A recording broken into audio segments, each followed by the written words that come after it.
or we can go with one by one raising the hand and like introducing ourselves.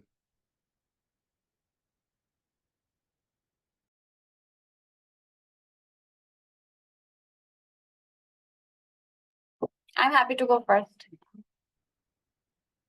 Thank you. Yeah. Okay. So my name is Fawzia. I'm an assistant professor at the Al University's Institute for Education and Development. I'm trained as an environmental scientist, but in the past 2 years, I've mostly worked in environmental education and mainstreaming climate change in environmental education. And it's good to see Afia as well, who I've shared the previous panel with, and good to see everyone, meet everyone else as well. Thank you.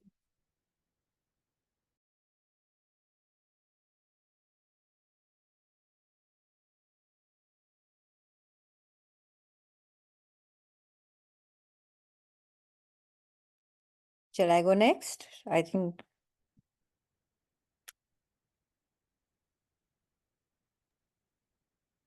Thank you, Ms. Fozia. Ms. Afia, can you like introduce yourself too? Sure. My name is Afia Salam. I started as a journalist. I've sort of veered off into training journalists as well as school teachers, etc., in the field of how to communicate climate change and environment at different levels. And I'm also part of the National Climate Change Council, which is the Prime Minister's advisory body, and member of the National Coordinating Body on Marine Protected Areas. Thank you, Ms. Afia, for the introduction. Ms. Munazza, if you can introduce yourself, just a brief introduction. Assalamualaikum. Hello, everyone. I'm Manasa. I have a long history of an association with ITA. I am an economist and I work in education research, and I've been working with ITA since the inception of the ASER report. And I've been working on several things. Most recently, I have been involved as the team leader for the independent evaluation of the Girls' Education Challenge. And I am based in the UK. It's very good to meet everyone, and I look forward to this discussion. Thank you, Ms. Munazza. Sir Tuhit, if you can like introduce yourself now. Hello, Assalamualaikum everyone. My name is Mohammed Tawheed and I'm an urban planner and geographer and serve as Associate Director over here at Catch Urban Lab, IBA. And my work is along the informal settlement, urban informality, climate change, and interconnectivity between these domain and discipline, how climate change impact on the communities, cities, and infrastructure. And with the ITA, I have a long relationship and had a chance to work on some aspect of education in context of climate change and schools out of children, how marginalized communities are working and dealing in terms of education in these settlements. Thank you. Thank you so much, everyone, for honoring us with your participation. I would like to hand over the discussion to the Mr. Her now.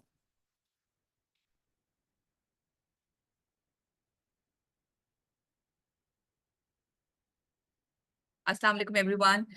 Really thank you so much, all the speakers who have joined us today on behalf of the Hidayat Taaleem Mawaqih and ASER Pakistan team. We are extremely grateful to all of you and to your time, especially to Dr. Munazza, who's based in Oxford. I know it's very early in the morning for her, but thank you so much, Dr. Munazza, for always being there for us, always. Thank you very much. So I'll start off with just setting a basic context, and then I'll definitely, I'll pose some questions to our speakers so that they can shed some light also on this very important topic that we are discussing today. As we all know, that climate change is no longer a distant threat. It is a harsh reality for millions of Pakistanis. According to Global Climate Risk Index, Pakistan ranks as the 5th most vulnerable country to the impacts of climate change. Climate change is increasing the frequency and intensity of extreme weather events such as cyclones, such as floods, extreme heat waves and wildfires, also some of them that we also experience here in Pakistan. These extreme weather events are in turn disrupting schooling, precipitating learning losses, dropouts, also leading to some mental health challenges and long-term impacts. Pakistan especially cannot afford such crises at scale.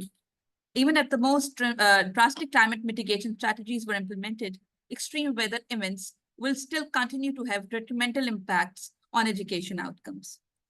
Over the past 20 years, schools were closed in around 75% or more of the extreme weather events that impacted 5 million people or more. These closures were prolonged due to infrastructure vulnerability and the use of infrastructure for emergency, sheltering, etc. Coming back to what kind of impact the climate change is having on learning outcomes, rising temperatures are also, a cause of concern. A school day under extreme heat wave is a day in which some learning is lost. Most of the schools here in Pakistan do not operate in extreme weather conditions. We have a long summer break here also that we experience. While the size of the impact remain uncertain and highly context specific, temperatures that are very high or deviate significantly from local trends do precipitate learning losses. Heat-related learning losses may appear unremarkable when looking at changes in average temperatures over time. It is encouraging to see, because of the new government also, that climate change is now being addressed in the manifestos of all political parties here in Pakistan. People's Party, also the Green New Deal, it refers to a different chapter of climate change and environmental sustainability, where they refer to the social protection chapter also. It has a focus on this particular critical issue.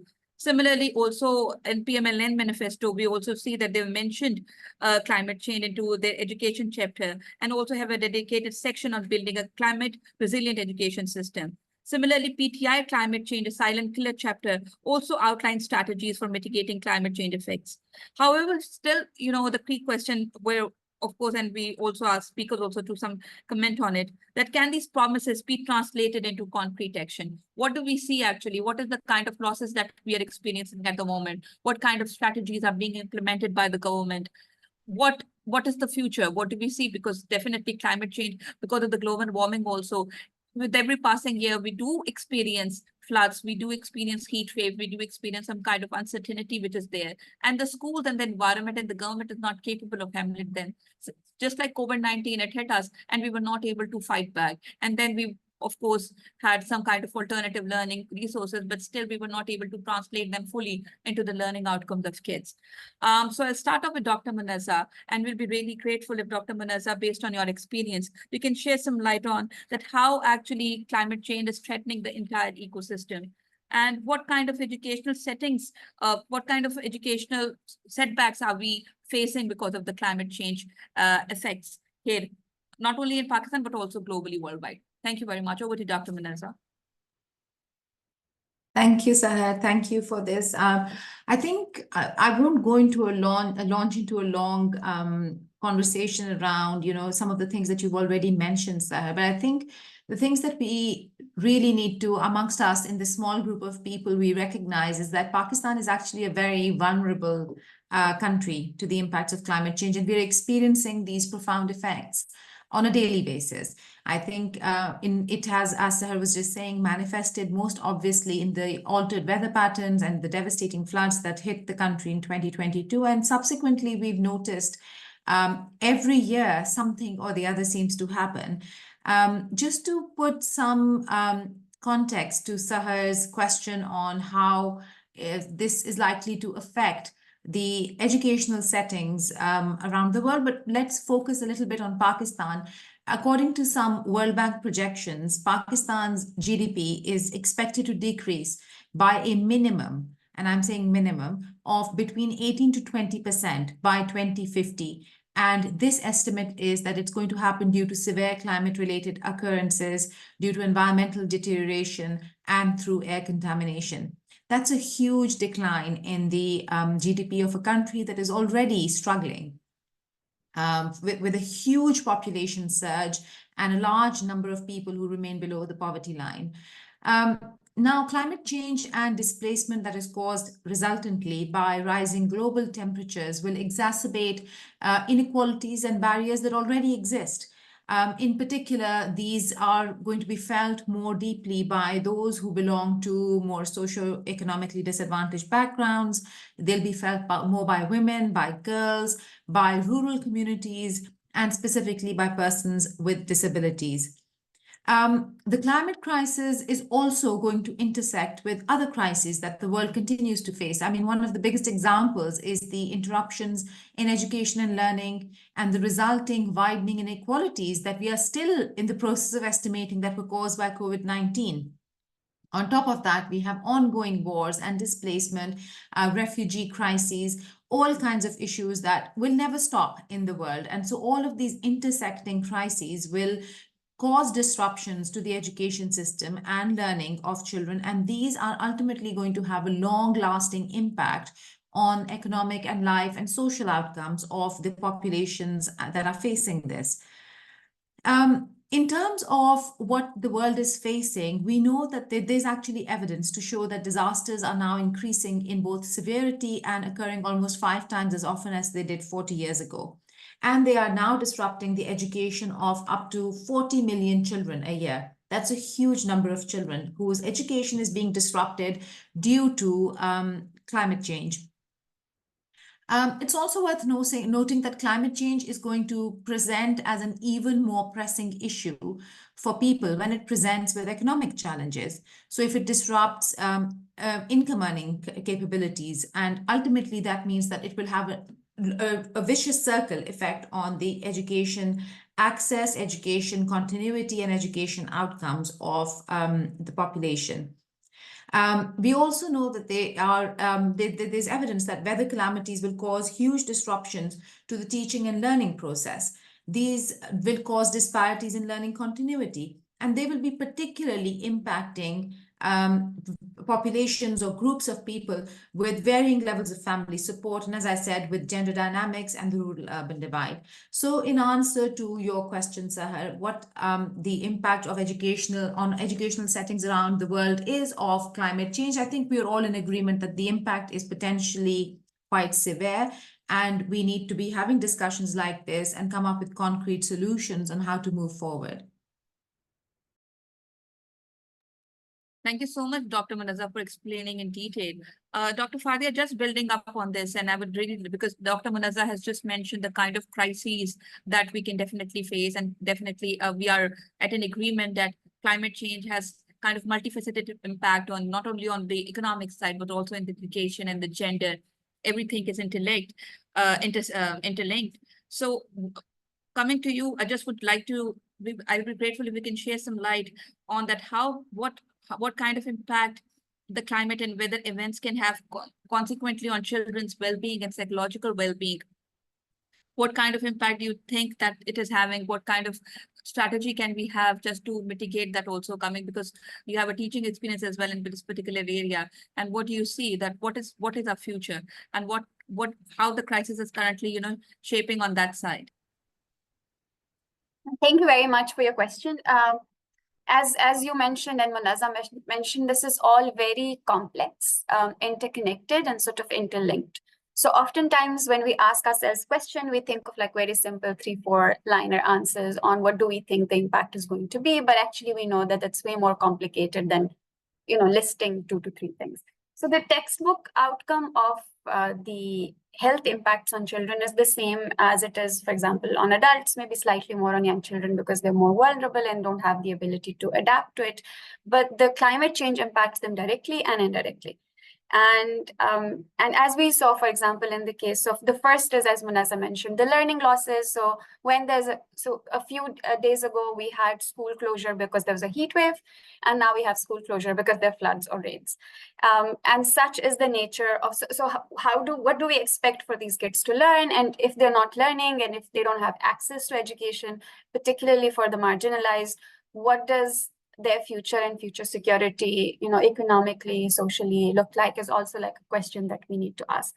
Like I said, with climate change, if there are rises in temperature, if there is more humidity, it makes conditions more suitable for different kinds of pests and diseases. So infections are on the rise. We're already seeing how there are more infections around us. And of course, kids particularly are vulnerable. Actually, we often say, even in our house, that it's generally the children who bring any virus that is in the community to the house, because they're interacting and are more social in the settings that they're in. And kids generally tend to be less immune and more careless as well. And of course, there have been associated respiratory illnesses.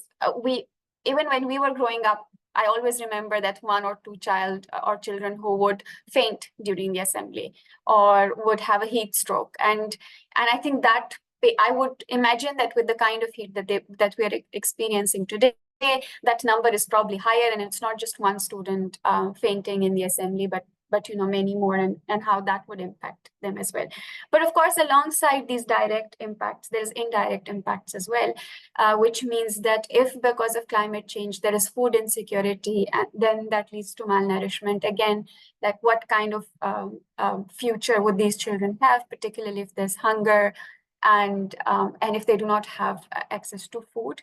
And on top of that, like last year, I remember we went to Tata after the flood, and we met with communities, and I met some organizations that are already working with children with PTSD. So children who lived around climate change. So it did not have any direct relation, but indirectly, because they'd experienced floods, they'd experienced trauma. This organization that we met was talking about how they're using different activities to help them get out of the trauma. And then they were saying that the children constantly say, we fear that suddenly we'll have water. We fear that we might die. We fear that something will happen to our family. So I think those kinds of mental problems will also be there. And of course, there's a lot of research that you and I constantly read on how pregnant women are impacted during climate change. That would mean that the very growth of the child in the womb is impacted when there is heat and heat stress, etc. So the list is long, but what I think we need to establish is the fact that there are impacts. The impacts will only be exacerbated. I know it's a cliche word that we keep using all the time, but there have been impacts, that those impacts will only scale up. And in terms of what we can do about it, I think so for example, last year, one of my students conducted a research on impact of green spaces on the mental well-being of kids in a community school in Karachi. And through this quantitative study, we were very easily able to establish or see, we know it without the research as well, that if you have access to green spaces and if you are physically more active, your ability to learn also increases, or there's a direct relation of your mental well-being with your learning. And of course, when he compared a school with green space and interaction with green space with a school without interaction in green space, there were evidences of both like mental well-being being compromised and also the learning being impacted due to the lack of green spaces. So for that matter, a city like Karachi could be greener. Students could have more opportunities to interact with green spaces. There could be more physical activities. So this is just like, because again, the list can be very long, but I think I'll stop it here because we have a big panel and we'll come back to this if there's need for it.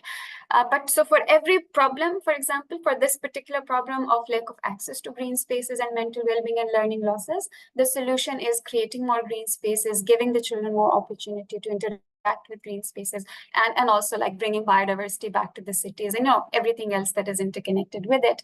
But I'll stop there and let you go to the next panelist. Thank you. Thank you so much, Dr. Faudia, for explaining it in such detail. Thank you very much. And yes, so making it more green around us, I think should be the tagline of, even for Independence Day, which is coming up, So instead of, just wasting ourselves here and there, I think making our surroundings more greener would definitely help us, not only us, but our kids and the coming future generations. Coming to Ms. Afia Salam, thank you so much for joining, ma'am. What are your thoughts on this particular topic? And I would love to hear your thoughts on also building up on what Dr. Fauzi and Dr. Munazza has mentioned on the crisis. What do you think is our future? What kind of crisis do you think we are facing at the moment? So thank you very much for having me. You see, you have contextualized everything. Your opening statement itself was very, it's expanded on the problem. Now we also have to see who are we talking about. We are talking about children, which technically means all children of till 18 years of age. They are also legally considered to be within, the technical distinction of being called children. And that means as a very big segment of Pakistanis. If you had only, if I would restrict my discussion just to Pakistan. And when we speak about education, somehow we restrict ourselves, unfortunately, only to the school-going kids. Now, there are so many who are outside that pale. For one, over 2.5 crore children who are nowhere near any kind of schooling. Then there are different schooling systems, and any kind of awareness of knowledge about climate change. Do they get that? Do they not get that? We do not have any kind of a uniform awareness. I won't even call it, educational curriculum, because there are bits and pieces that are thrown in. There are organizations who are working on developing curriculum. There are several organizations. So one problem is that there isn't this pooling of resources where there could be a platform where all such knowledge which is being developed by individuals and by organizations can be pulled in. So there's not this duplication of activities and, all the input that goes in. But that's besides the point. Unfortunately, in Pakistan, climate change is tagged with natural disasters, natural and human-made induced disasters. And this is how people look at it. And when we see disasters, we not only see displacement, we also see many, many, many people being pushed below the poverty line. Both these things are impacting the educational access of children. And then when you put on a gender lens, you will see that the girl child is far more impacted by lack of access in the wake of such disasters, which lead to displacement. Now, these displacements are physical too, in the sense that obviously, if there's a disaster, if you look at the 2010 and 2022 floods, and by the way, we are into the third cycle of floods. If you look at what is happening in Chitral and in Gilgit-Baltistan and upper reaches of KP, we are already into the flood cycle. There is a lot of devastation and displacement taking place. And it is predicted to come lower down the country. So we see these schools which are left standing as physical infrastructure being converted into the camps for the displaced. So this means that not only are the people who are impacted directly by floods, their education is impacted. The entire school system is disrupted because the schools are functioning as displaced persons camps, and it takes a very long while for them to be vacated. When they are vacated, they are hardly ever in a condition to immediately function as schools again, because obviously there have been so many people who are living there. Those are living quarters. And I've seen the condition of very good schools which had been designated as camps. And after, after quite a long while when they were vacated, it took many months to rehabilitate them, to get them back into that position. So you lose that almost an entire year, even after the disaster is over. And this is also something that the government needs to look at, as how can they make some other arrangements when they know that people are living in vulnerable areas and they keep going back to living in those vulnerable areas. So what can they do? What other arrangement can be made so at least the school system is not disturbed? And one thing I would also like to urge, and I'm so happy that Tawheed is also here. He has looked at the geographical threats as well. And I have seen schools being planned within the very, very geographically vulnerable areas. There was a school in Sujawal where I had visited a camp which was on both sides of the bank. But right within the river, right in the middle of the river, there was this brand new school which was supposed to be, it had been planned by some philanthropic organization.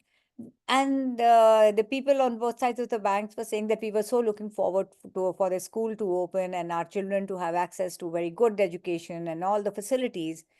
And I was just wondering, what were they thinking of siting it within the bed of the river? And they had invested so much money into it. So that kind of planning, unfortunately, still isn't visible. So all that needs to be taken into account also.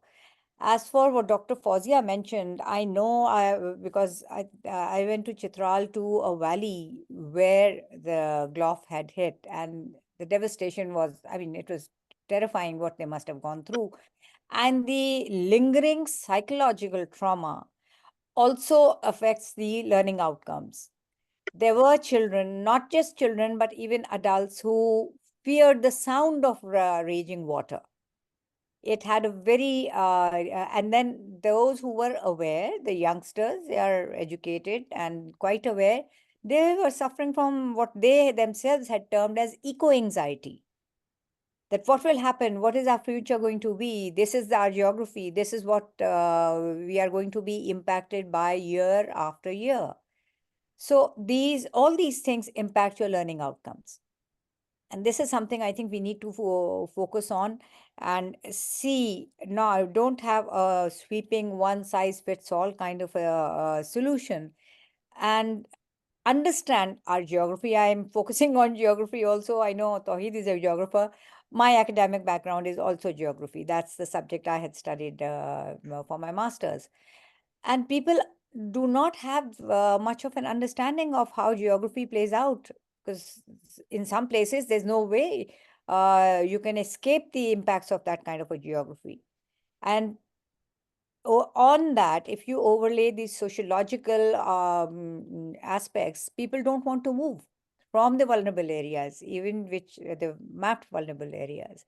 They have historical ties, they don't want to move, they have, so there are a lot of, as Dr. Fauzia mentioned, it's very complex.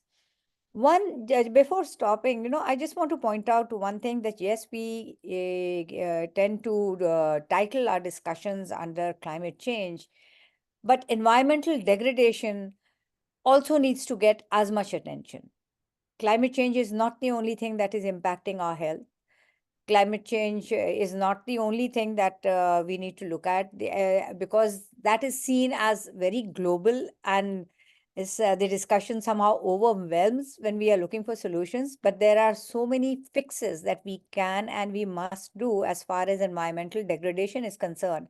Because the children's health, especially if you look at, right now we are talking about heat, because we've just gone through a very severe kind of a heat cycle. I mean, I'm right now in the US, so I escaped that. I see it over here. It's very hot, but come winter, and at least 4 to 5 months, this severe health impacts in the plains of Punjab due to smog is something we must look at. And it's not only smog which is measured during that period. We must take a look at the air quality index, which is deteriorating around the year in most of our cities. So I will stop here. I would just wanted to point out that, I'd like to broaden the look at this problem and not only think of the impacts of climate change, because there are lots of things that we can fix and we must, and we are not doing enough.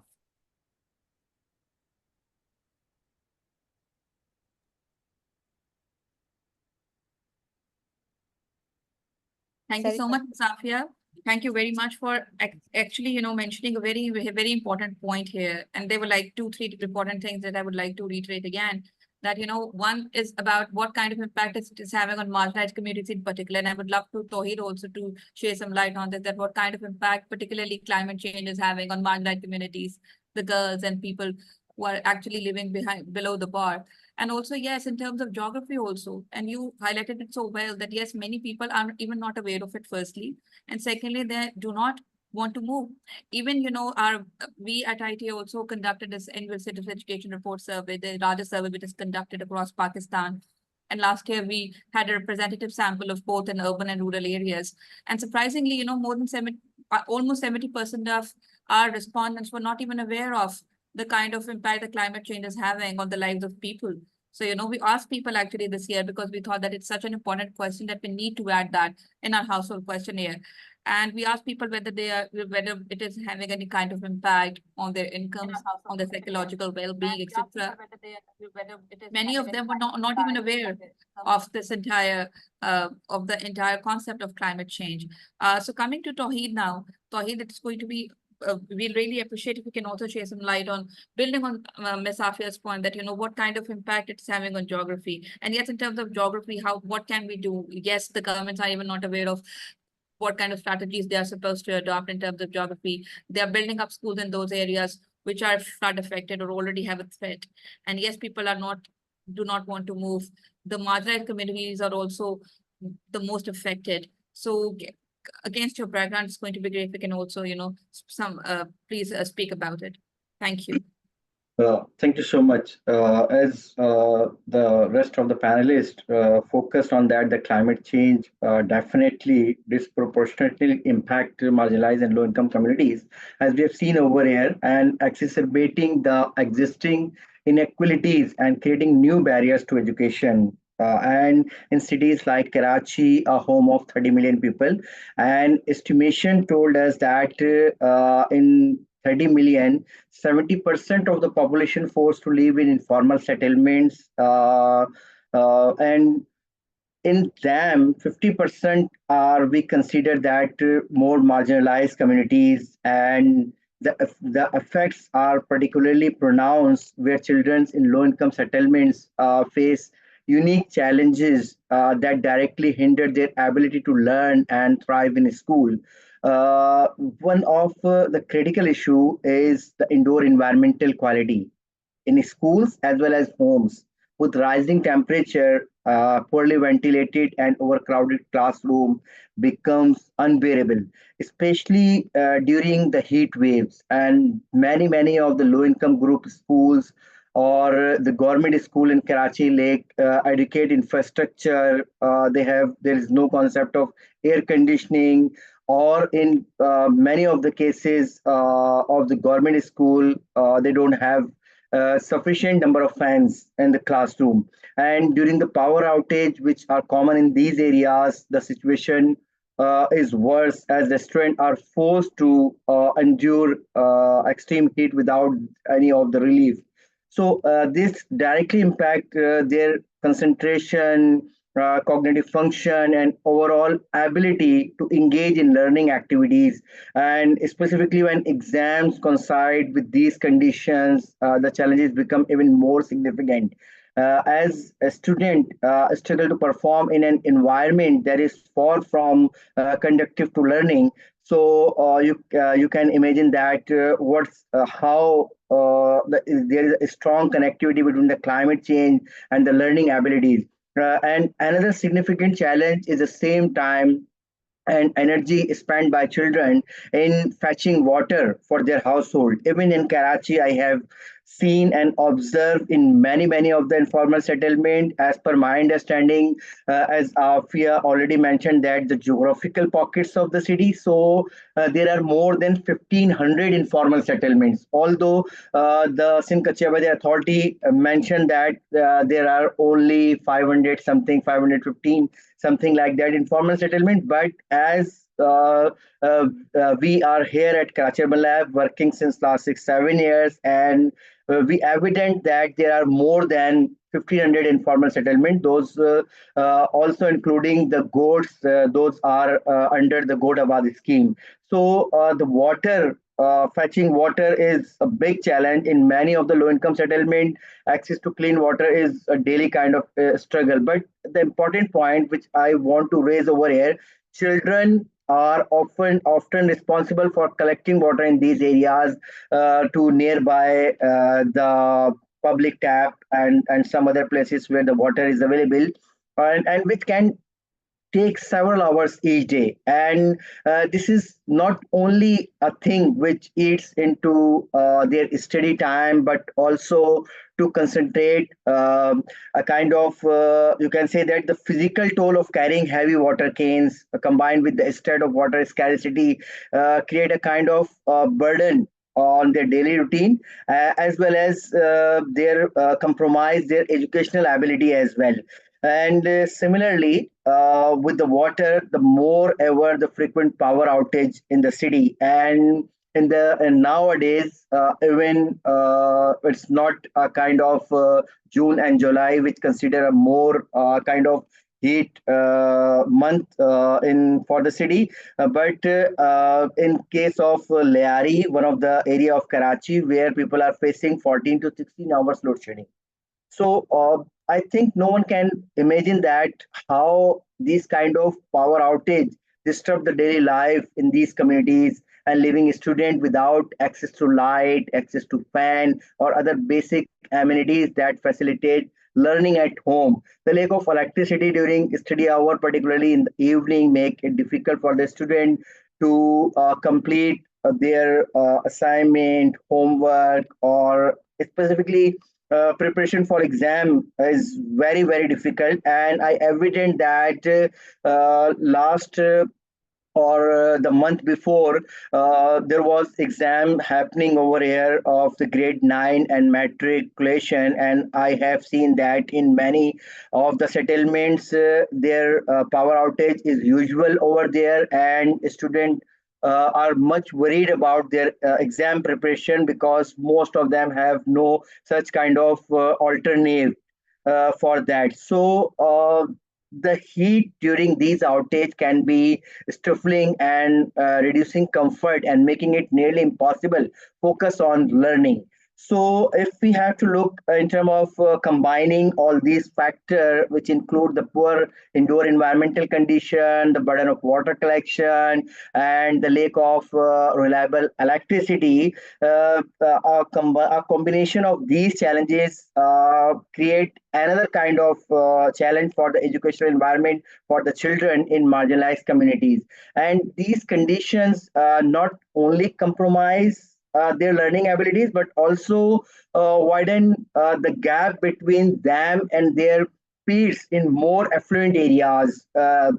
As we have seen that those people, those students and children are living in marginalized communities and getting education in the schools where the infrastructure is not good in terms of providing alternate in case of power outage. The water issues are there. So definitely their learning ability are different as compared to those have some kind of leverage.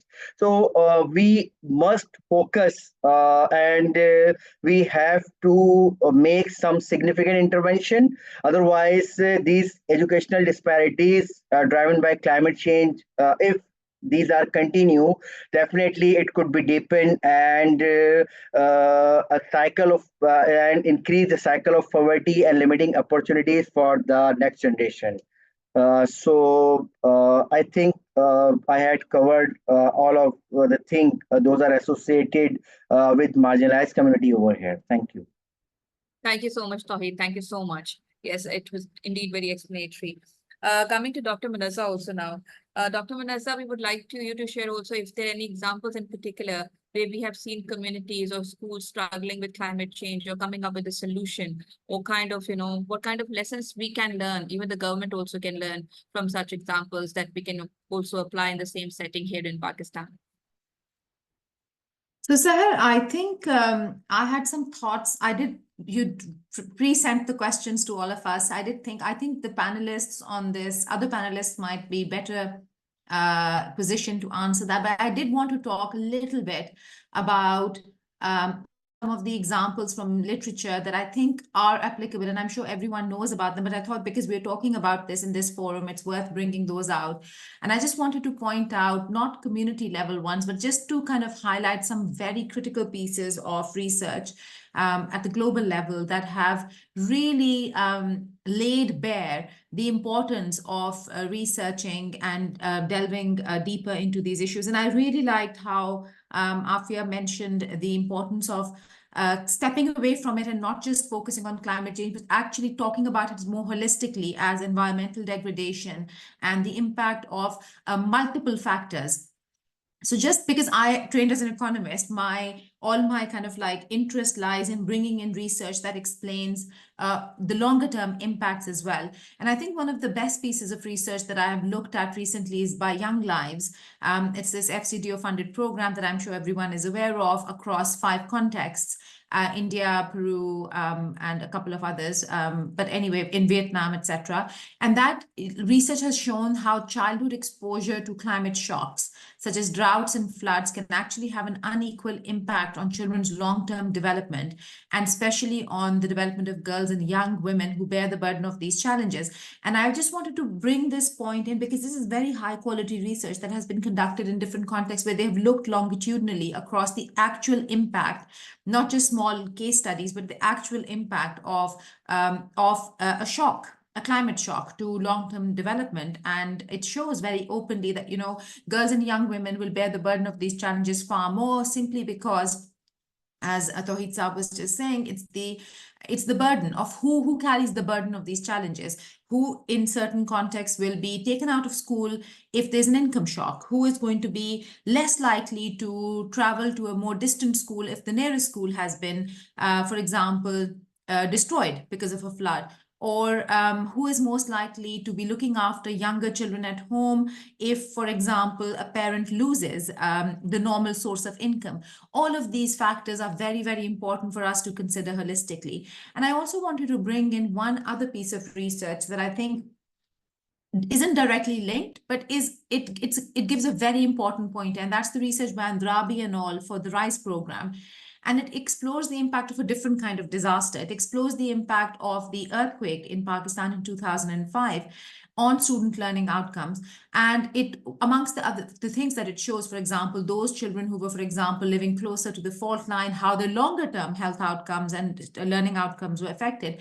But it gives pointers on how we can assess children when they return to school post disasters. For example, if there's an earthquake, a pandemic, or when we know that the education system is particularly vulnerable to shocks resulting, for example, from climate change, then you can actually assess those children when they come back to school, or repeatedly assess them to ensure that they can actually be taught at the right level. It also shows the need actually for supporting communities more locally in adapting and responding to what works for them for improving schooling outcomes. But then it takes me into the discussion around what kind of research we actually need more deeply in Pakistan. But I'll hand over to the other panelists who might be they're more experts in terms of community level research in this area in Pakistan specifically. Thank you so much, Dr. Manasa. This was extremely helpful. Thank you very much for pointing this out. Dr. Fawzia, if you can also share some light on such examples that we can have. And also, I would love to have your thoughts on how climate change can be integrated in our curriculum also, so that kids are also more aware and they can also bring a change and we can create accountability at the local level. Thank you very much. Thank you. So I think some of it has been covered in bits and pieces by all the panelists. I will focus because, like I said, in the past 2 years, I've worked on mainstreaming climate change and environmental education. So I teach in the higher education in undergrad and master's level courses. But I also, as a part of the job description, work around what kind of curriculums need to be created. And because I'm an early career scientist, I do not have the kind of access to policy making. What I'm doing in the time that I have is I'm creating resources. We've created free and open scholarship for parents and teachers. And that was intentional because any work that I didn't want it to be restricted to some funding or some licensing. I wanted for everything to be open to use for anyone who's looking for resources like that. And again, that had to do with access, but also lack of funding, because it's something that I wanted to do, but no one was ready to invest in it. So I had to do it on my own, in my own time, with my own resources.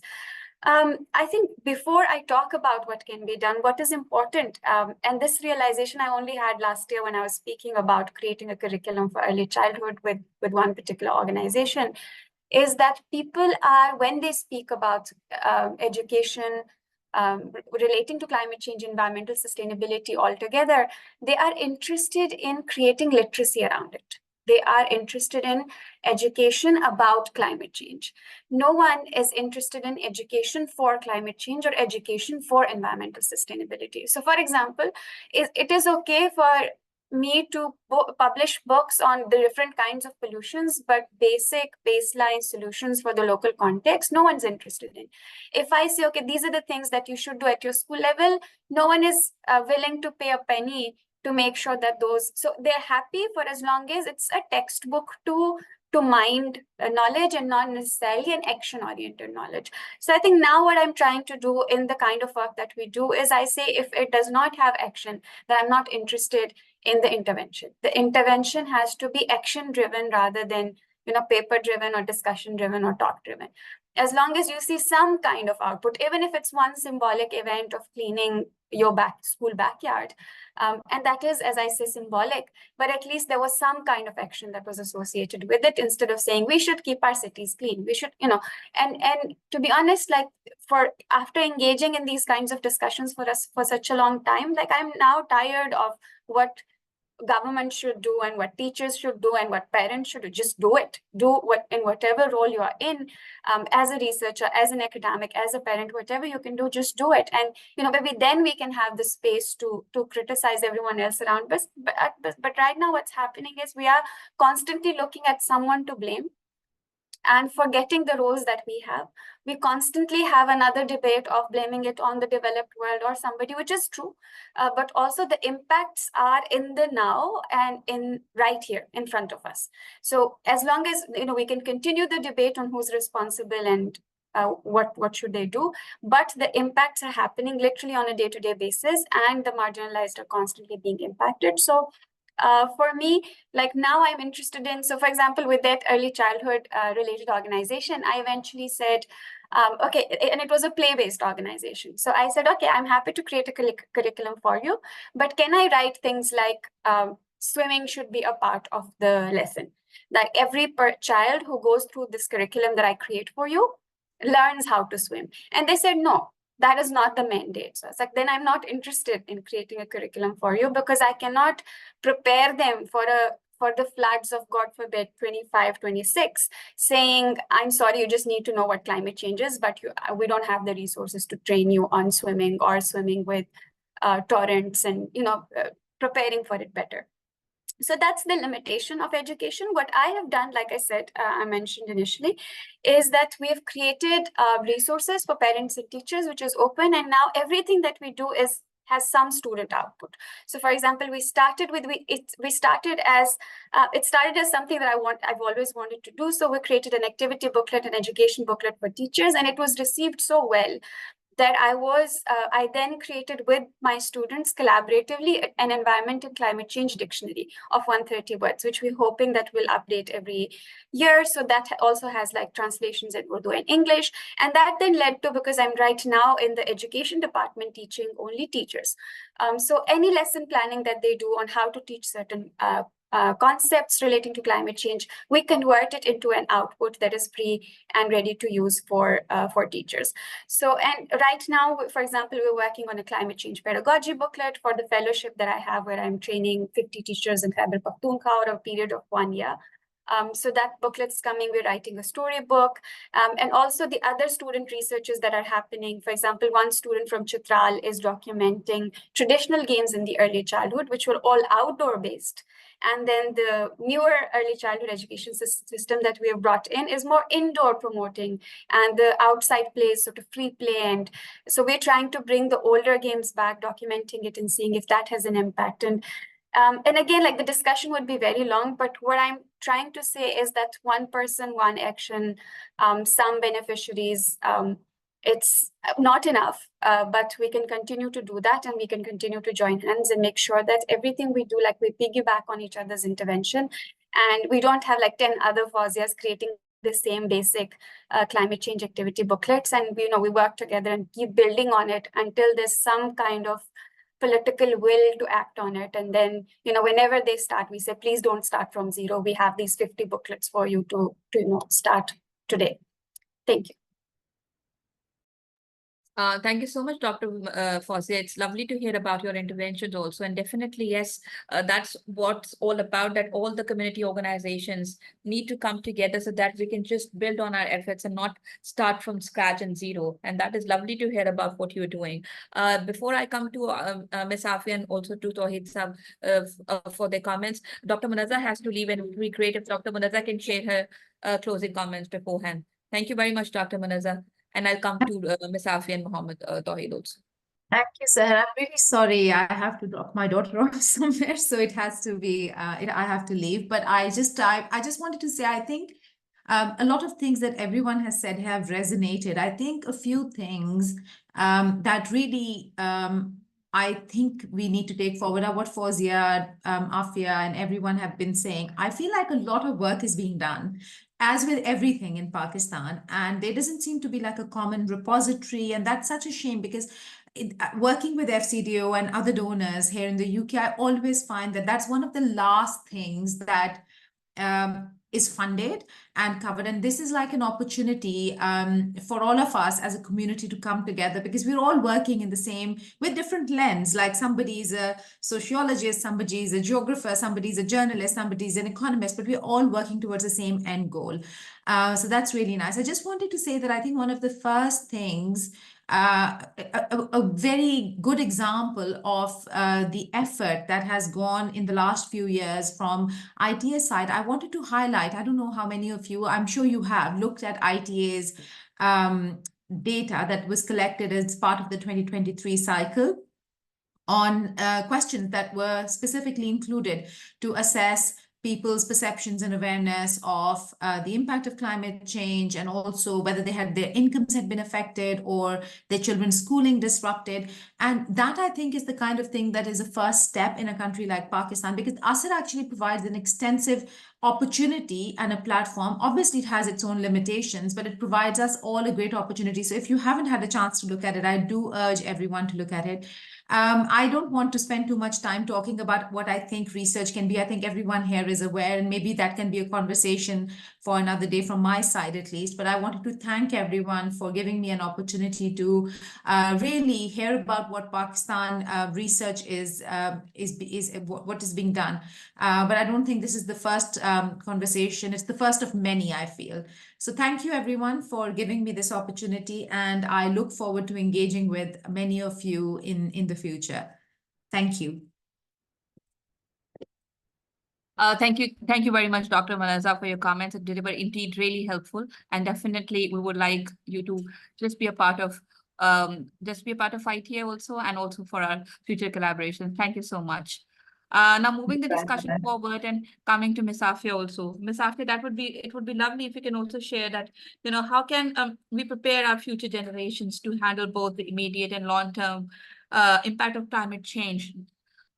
What the crisis, considering the crisis that we have discussed today, what kind of role can community-based organizations also play? Like, what kind of interventions do we have at present, and how can we build upon them? So thank you. And again, I would like to tie my conversation, which was in the first answer, that we have to first broaden the scope of this conversation. It's complex and it is interconnected. It is intersectional. I do know that when I was made part by ITA, the committee that was assessing the subjects of science and geography from the lens of climate change, when the curriculum was being developed, the SNC, which of course I did not support, because I really do think in a geographically varied country, we cannot have a one-size-fits-all curriculum. I saw that it was only being taught as a science, the science of geography, of meteorology, maybe something about global warming and the meteorological cycle, and just about that, which climate change and its impact are not. They are far beyond that, and they touch every aspect of life.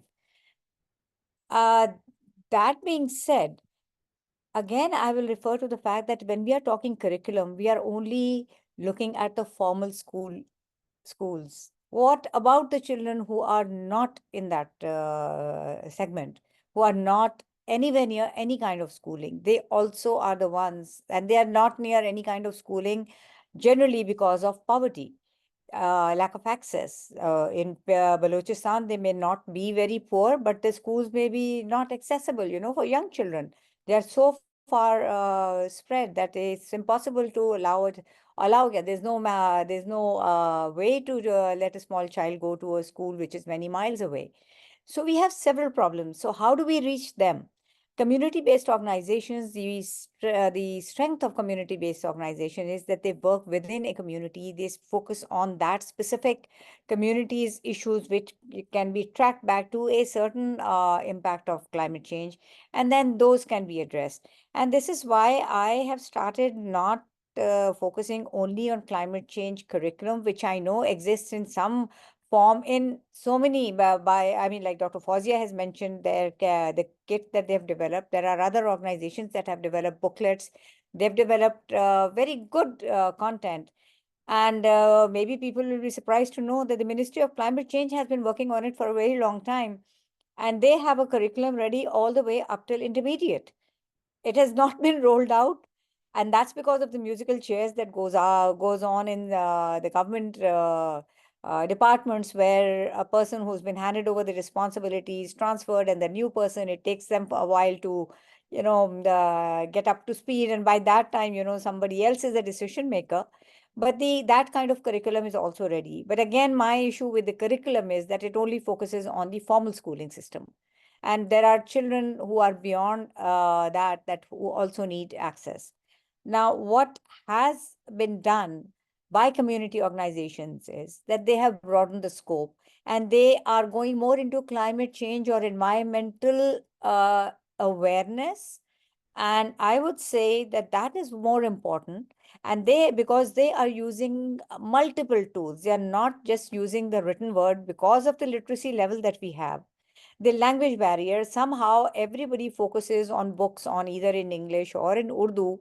Only a very small number of Pakistanis are able to access these languages or understand them.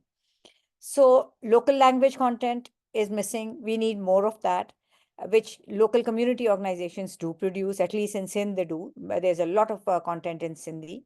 The organization I volunteer with, we produce one which has a lot of accent on graphics rather than the written word, because graphics are easily understood by people who are not even literate. So we use that. We try to break gender stereotypes in that. Gender is a very important aspect that is not focused, like Tawheed mentioned. In the urban areas, it's there's a flip side to it, that yes, children go and fetch water if we only focus on that one aspect, which is making them miss schools or miss the attention that they can give to their schooling, because this is considered to be more essential. Obviously, you need to have water at home first. Schooling comes second. The area that I have volunteered in is just about 1.5 hour drive from Karachi, and it's like you're traveling through a time tunnel way back into time. There's zero girl child literacy. There are government schools there, simply because fetching water has a gender. So all the females go and fetch water. So there's absolutely no, like we say, gunjaish of sending them to school.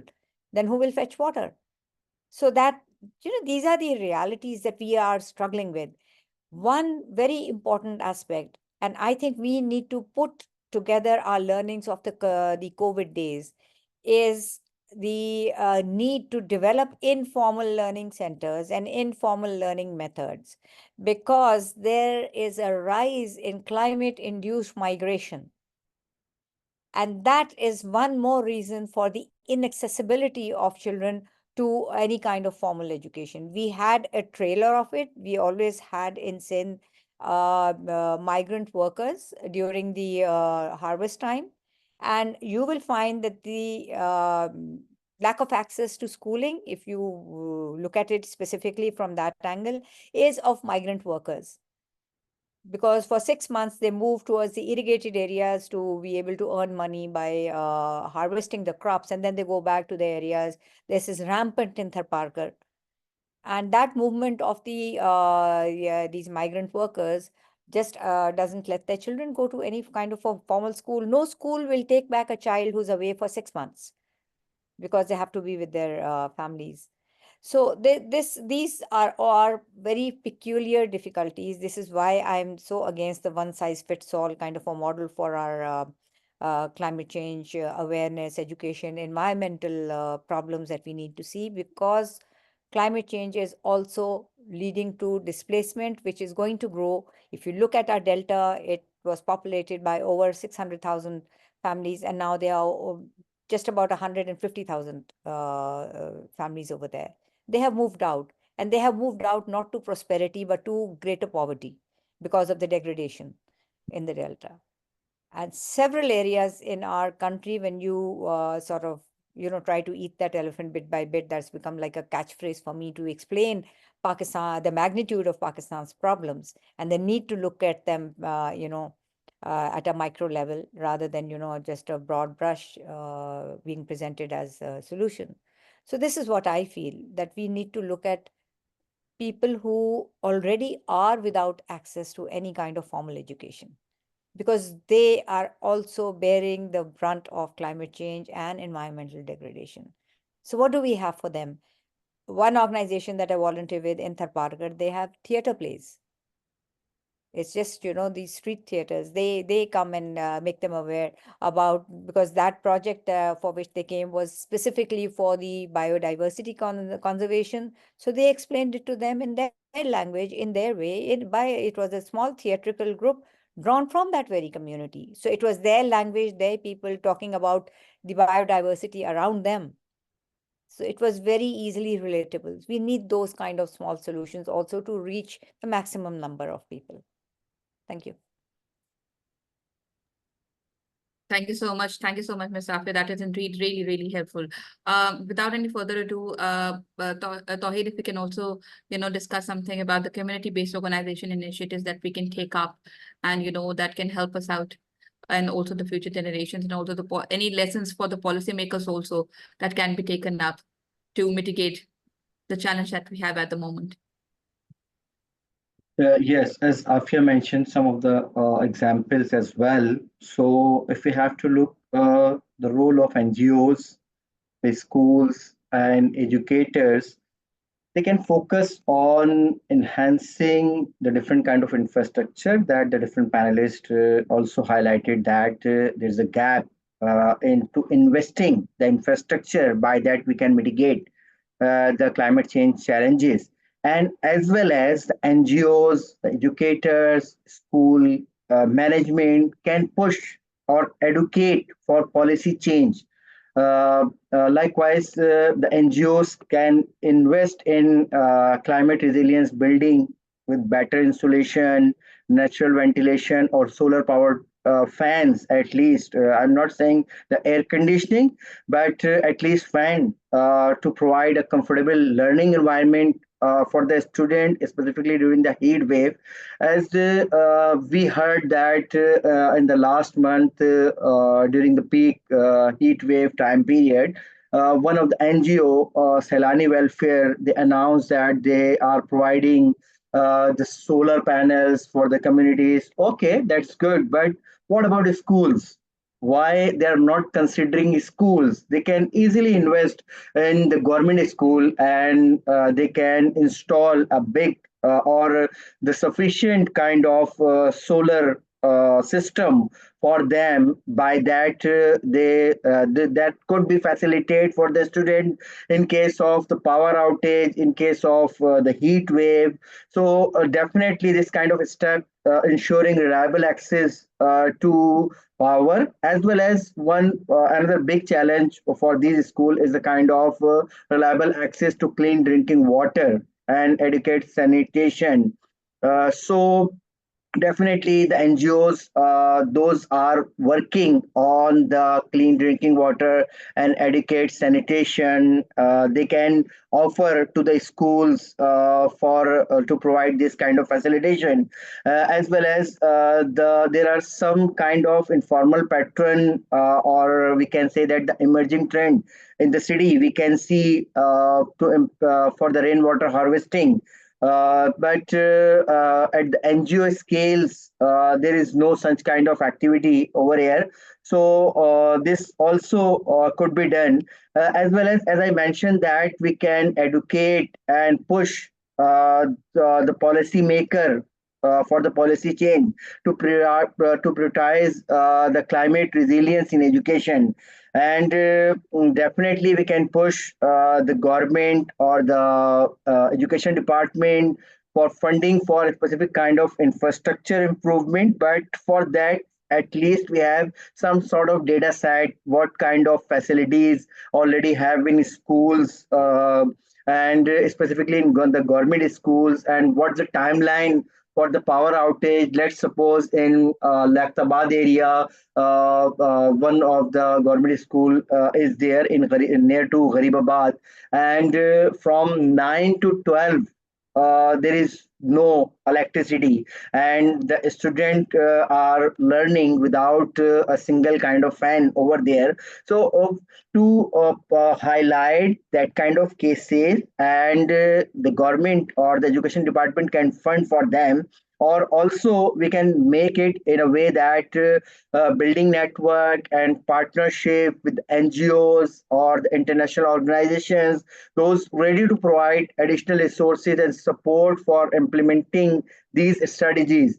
So I think by taking these steps, and taking on board the NGOs and the government department to talk with them, to communicate the severity of the issue, we can create a more resilient educational environment that help students to continue learning despite otherwise these kind of challenges are kind of increased over the time, as we are looking that the heat waves are going to be worst in the last 5 year in Karachi, and temperature are higher. And one of the study that we have done from Karachi Urban Lab, and from the with the help of Met Department data, we have looked over the last 60-year temperature in the city, and it's a kind of alarming that the daytime temperature increased during the last 60 year 1.6 degrees Celsius. Okay, overall across the globe the temperature is rising, but as we have looked, the nighttime temperature that increased to 0.4 degrees Celsius, which is alarming, because usually a kind of concept is there, okay, days are hot, but the nights are calm and comfortable. But in case of Karachi, it's a kind of reverse pattern we have looked over here. So definitely it had a bad impact on the informal settlement and student. Those belongs to the low income group. So we must have to look the different kind of intervention, specifically the collaboration between the NGO, different organization, and the government department as well. Thank you.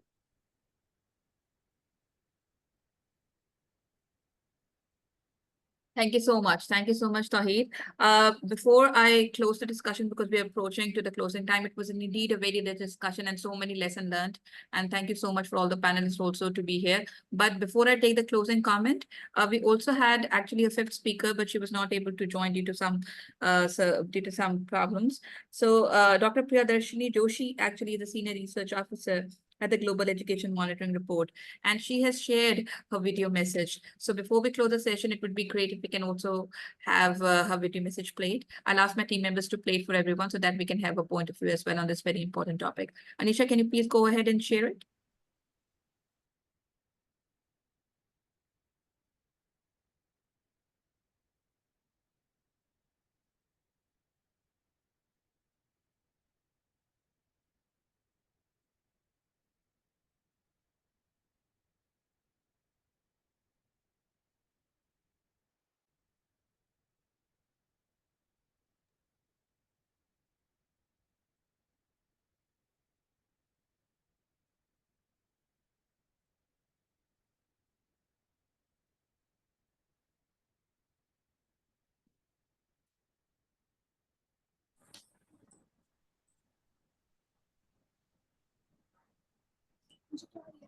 Is it just me? I can't hear anything. I can't hear it either. I also can't hear. Yeah, So there's I was something wrong waiting with the that video you then. might. Mm. I think there is need to unmute the video at some extent. Yes, Tawheed, we are doing that. Anisha, we can't hear the video.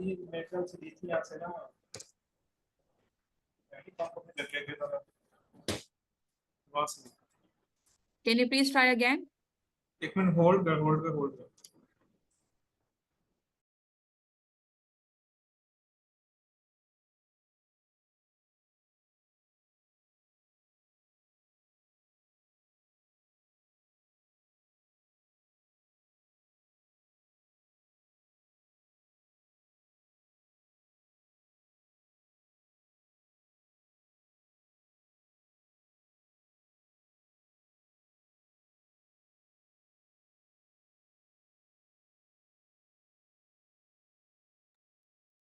I'm really sorry for this glitch. Just give us a minute.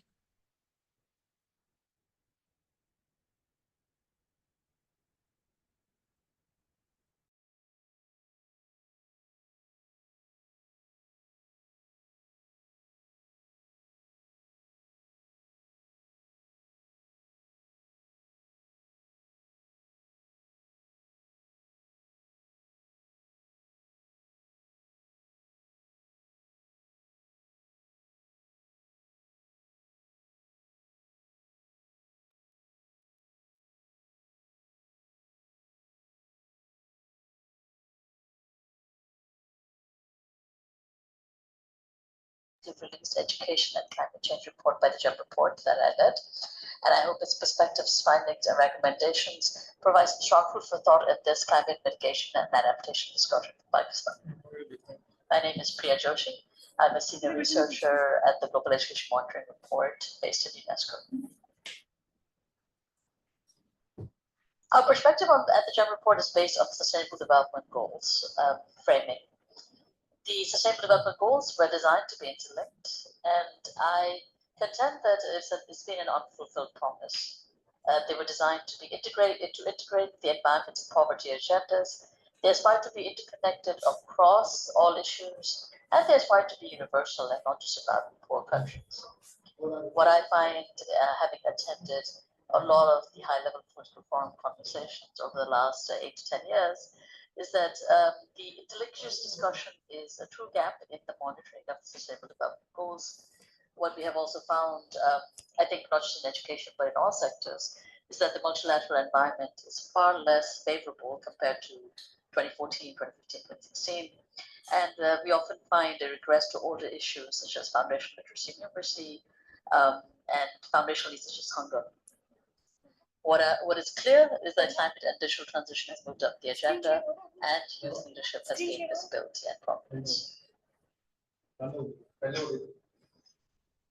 The education community, at the same time, believes that education is deeply interconnected with all of the SDGs. At the JEM report, we have the international mandate to monitor SDG 4 and its progress. At the beginning of the agenda, our first report focused on education for people and planet. Since then, we have assessed the data and evidence to highlight that education progress and transformation is a must to shape the knowledge, behaviors, attitudes, which benefit all by shaping and empowering a critically engaged society. We also have highlighted that education systems have to develop the professional capacities for all sectoral transformation to achieve all the SDGs. Therefore, we're talking about education broadly and referring to formal education, non-formal and informal education. In this paper on education and climate change, we've conceptualized bi-directional linkages in this manner. We know, of course, that climate change has had many negative effects on education, some of which we are hearing at this session, at this webinar today. We know that these impacts have direct effects on lives and health, and also indirect effects from loss of livelihood, displacement, and other challenges. There are multifaceted impacts of climate change on education that requires a multifaceted and system-wide response. What we really stress in this paper, though, is that the role of education in addressing climate change can be critical for adaptation and mitigation, but it is not sufficiently mobilized or prioritized. The first thing to notice, which a lot of the evidence has told us, is that education increases knowledge and awareness. When you look at what middle schoolers and high schoolers know, there is a lot of information on how there's a lot of variability in how well they answer questions related to the environment. But you do find that there's a lot of information, especially on the science behind climate change now in many countries. We also know that education, like the fact that it increases this knowledge and awareness, it also means that it can lead to climate adaptation and mitigation actions. We know that a simulation that we did in 2015-16 showed us that if universal secondary education was achieved by 2030, there would be 30,000 to 50,000 fewer disaster-related deaths per decade by 2040-50 in the context of increased disaster frequency. That is because people, once educated, are more able to mitigate and adapt, and they increase their resilience. Girls' secondary education completion is a powerful tool to empower them to make livelihood and childbearing decisions, and it's a tremendous boon to reduce one of the challenges to the climate, which is population pressures. Farmers, some of the key people in the workforce are more likely to diversify crops, alter crop calendars, use farm insurance, and basically, learn or deal with the negative effects of climate change if they have more education. And this includes farmers in places like Kairopon. We also know very clearly that education is key for developing skills for climate change. The education systems train workers for jobs, and of course also for making the green transition. However, skill shortages remain a key issue in this transition, including in richer countries. And there are various examples of the important types of skills transitions and job creation that are happening worldwide. We're talking about wind power, solar technicians, forestry, from like how waste pickers are trained to how construction workers can be trained, and the importance of government officials and their capacity development. And we also know that there are challenges that remain in how people are learning at the university level, from ocean science to urban planning, because often universities are focused on climate change and governance and operations, but less in teaching and learning. And all of this is important in this conversation around climate change adaptation, because it's not just about the nuts and bolts, or not just about the infrastructure of a school. It is about how the education system overall helps mitigate and adapt any country, including Pakistan. So these professionals are key and fundamental. What we have recognized through our work on profiling countries is that climate action has moved on the political agenda of 80 countries that our team has analyzed in partnership with the Peace Project. 87% have laws and policies or plans addressing climate change in primary and secondary education curricula, and the majority have some communication and awareness programs that are targeted to adults. But as I contended earlier, education's role in climate action remains underappreciated. Education systems are deeply underfinanced, and millions are not accessing quality education. Education is consistently neglected as a solution in climate action plans and financing. And it may be the case that education systems, and the reason for both of this might be that education systems have not transformed adequately to focus on climate action. This is something that we hear from youth and teachers and employers, and it's also seen in the lack of research and evaluation of evidence in this area. Students and youth are particularly pivotal in leading these demands for transformation. They find formal education to be lacking. They express a preference for more action-oriented learning. They're found to be learning informally. For instance, when they're climate striking, they're teaching themselves on how to deal with regulations. They're also teaching their teachers how to engage. They're demanding changes in formal education, whether it be in highlighting textbook inadequacies, or whether it be in medical textbooks or medical sort of students are engaging to deal with these issues. And we also know that they are demanding climate justice, which means litigation by youth portraying climate change as humanized violation. Fighting fossil fuel, arguing for fossil fuel divestment at universities and colleges, and a plethora of other sort of tactics, really trying to center justice and social justice in their demands.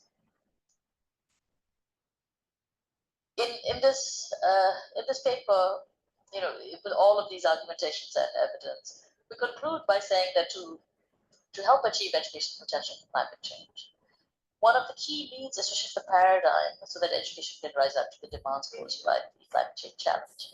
And that really means a paradigm shift in terms of how climate change is being taught in schools and universities, how these institutions are engaging on these issues, and also how research takes place on these issues and challenges. The evidence creation itself needs to really change. We also recognize that education needs to be recognized for its role in developing mitigation and adaptation solutions to climate change challenges. What it is already doing is also very powerful. The fact that education remains deeply underfinanced is a critical challenge. It needs to be. We're talking here about the fact that innovations happen in TVET and at higher education institutions, and climate change really needs to be deeply embedded there. We also have highlighted the need to include investments in education under climate finance programs. When we are in conversations around SDG 13 or climate finance, we're talking about trillions of dollars. And one doesn't really see a very easy path or a very easy embedding of education in these conversations, given the fact that it is actually about learning, which means that education should actually be much more embedded than it already is in these conversations. And finally, given that we are a monitoring report, we also highlight that it's important to monitor the efforts to green education at schools, universities, and in engagements with community. And that can start with the curriculum, something that's universalized, that is universally accepted, that there's universalized schooling. So that is what we think needs to happen. It's also something that I think beyond sort of how the education systems have to transform, one of the real dilemmas is the lack of attention given by other sectors. And one of the things that we think really needs to happen is there needs to be a widening of conversation partners who follow through. It's so, whether to take the conversation beyond preaching to the choir. And we're so happy that this paper actually had endorsements from actors that were not necessarily education-centric, which I think is a powerful message for broadening advocacy efforts on this topic. And that, of course, goes hand in hand with the diverse types of strategic engagements, which needs to sort of build on, needs to continue building one on top of the other, for people within the education community, people involved with youth, and also, of course, to continue to build beyond the sector. And we have also made a call of action to youth. The future belongs to the youth, and it's we think it's very important that the young people use their voices to urge governments to prioritize action for a shared and sustainable future and strengthen climate change education. And you can find our petition at this website. The question I would pose to this audience if I was there is how can we reduce the silos between education and climate communities and ensure education receives the funding it deserves to play its role in tackling the climate challenge. In Pakistan, flooding is a recurrent issue. Of course, climate change is a global problem, but every time this conversation happens, every time there's a climate crisis, where is education in the picture? Can we shift narratives and discourses around the role of education in climate change adaptation in the country? Thank you so much for listening, and please do read our report and let me know if you have any questions. I'm happy to be in touch. Thank you so much.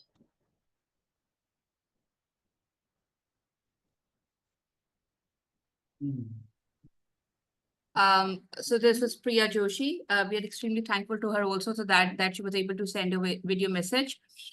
Just a burning thought from our participants, from our speakers, starting from Dr. Fauzia. Dr. Fauzia giving Priya's comments also that how can we bridge the community, the silos, how can we come out of those that can actually bridge up the financial gap also and can help our future generations. So this last comment from Dr. Fauzia, Ms. Afia and Tawhid Saab, that would be great. I think this is it. It's like coming back in a full circle in a sense that our communities that are at the forefront of what is happening already. And I think one of the most important things would be looking at what is critical for the communities. So in the science community, there's now this discussion around critical infrastructure. So for example, in the case of the north of Pakistan, our road is very critical because it connects us to rest of the world. So how do we make sure that no matter what weather event or climate-induced disaster happens, we are connected to the rest of the world? And then making sure that we have the resources ready for it. Because, of course, this discussion is around education and preparing the communities, but at the end of the day, when a disaster, if it hits, God forbid, then, the entire community requires safety. We have to take care of it. And in that case, like whether that is a response to the disaster or whether that is simple things like creating stockpiles, creating stores where stuff for times of emergency is ready, which includes tents, which could include some backup dry food, which could include, water filtration units. And that all depends on the context. So for example, if it's, let's say, a village in Sindh, the context would be entirely different, which would mean that maybe, the water would be standing, and where would they live? Where would they sit? Where would they sleep? That context would be very different from, for example, the highland that I'm from, where you still have some place to walk up to avoid the water, if you're able to survive the disaster. So I think, these conversations are important. They also help people like us who are working in the area think in terms of what is it that we're really doing. And now a lot of people challenge us and people like me, कि आप कुछ भी करो, होना तो कुछ नहीं है. मतलब the scale is so big, the country is so huge, the population is so high. You think you're creating an impact, but are you really creating an impact? And our community is really ready? I think we shouldn't give up. I think we should continue both the conversations and the action. I think we should continue to hold for agencies that are responsible for the well-being of the community accountable. We should ask them what they have done. And that can only be done if our community of educators and actors is connected. And, we have each other's back and we are supporting each other in the narratives, but also constantly acting and making sure that we don't stop at any point. Thank you.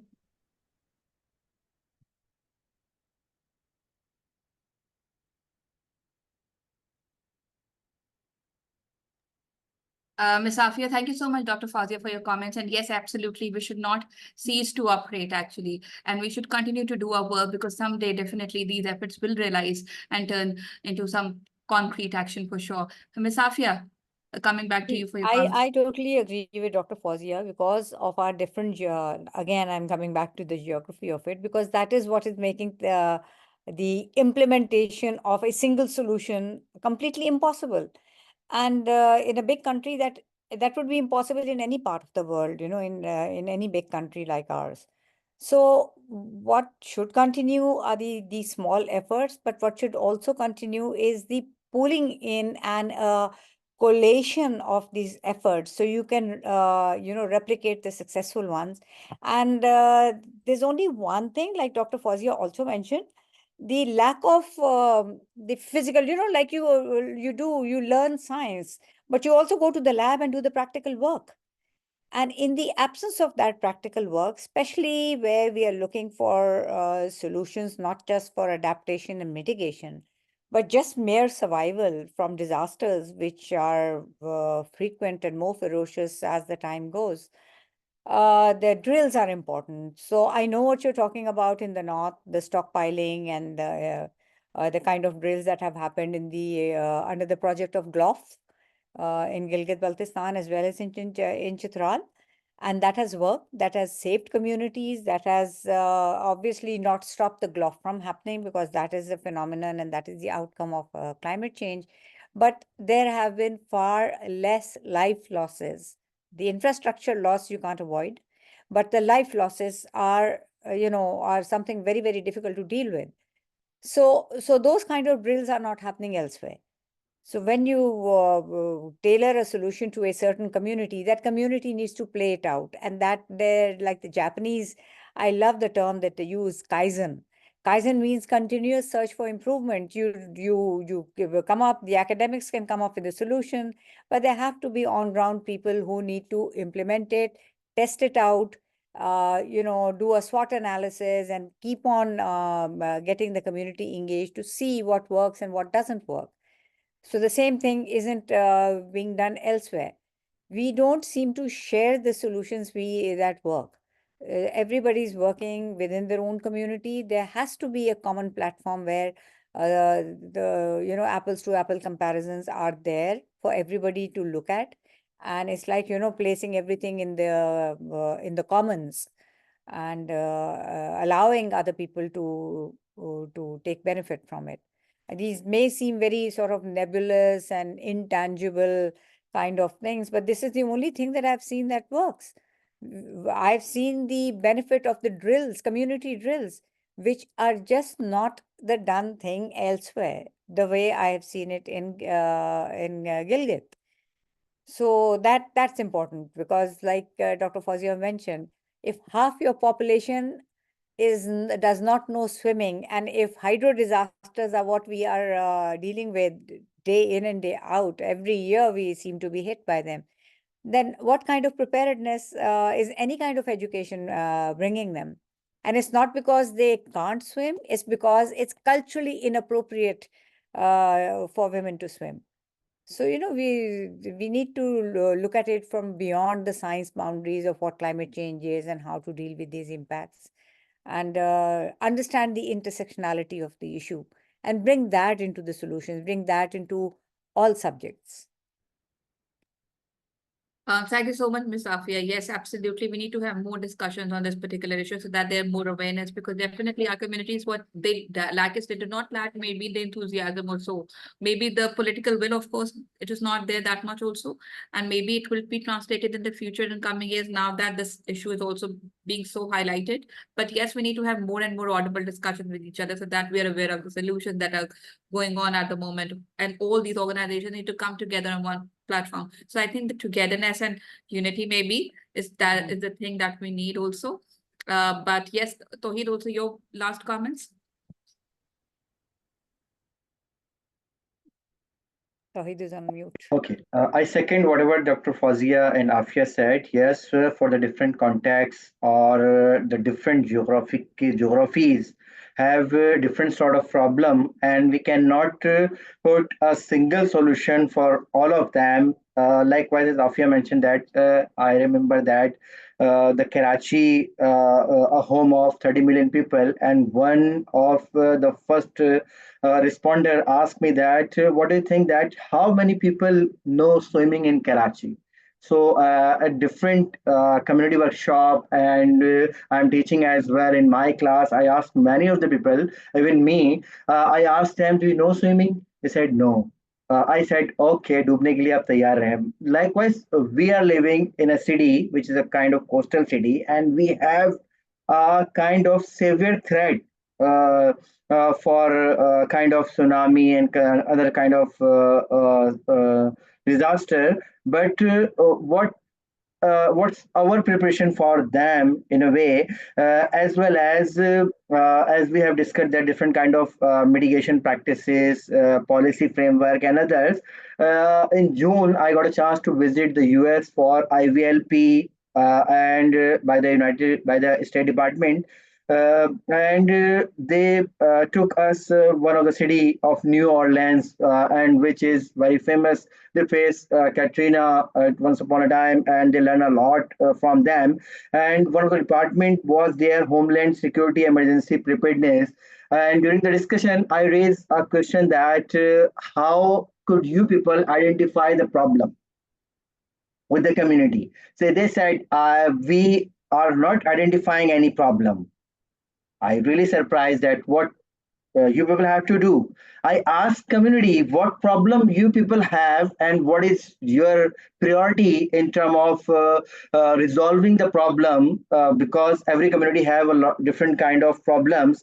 So I said, okay. So my next question was, and how could you propose a solution for that, and what are the different kind of parameter on the basis of that you propose the solution? They said, we are not proposing any solution. We asked the community what do you think that what kind of solution is good for you in your context, in your geographical context, in your financial context and others, and whatever the solution proposed by the community, we have to check its feasibility in terms of different kind of technical and other parameter, and just implement that. By that, the community own the decision, and it's a kind of prolonged community and the bureaucracy relationship, which is a kind of we have seen in across Pakistan as well as in case of Karachi. There is a wider gap between the community and bureaucracy, and we really need to bridge the gap. Whatever the bureaucracy is,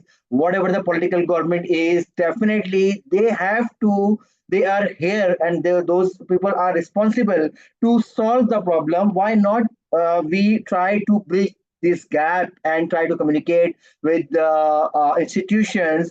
And I think by that we can make and we can be good kind of to give solution for the challenges those are facing over here and in the future. Yeah, thank you.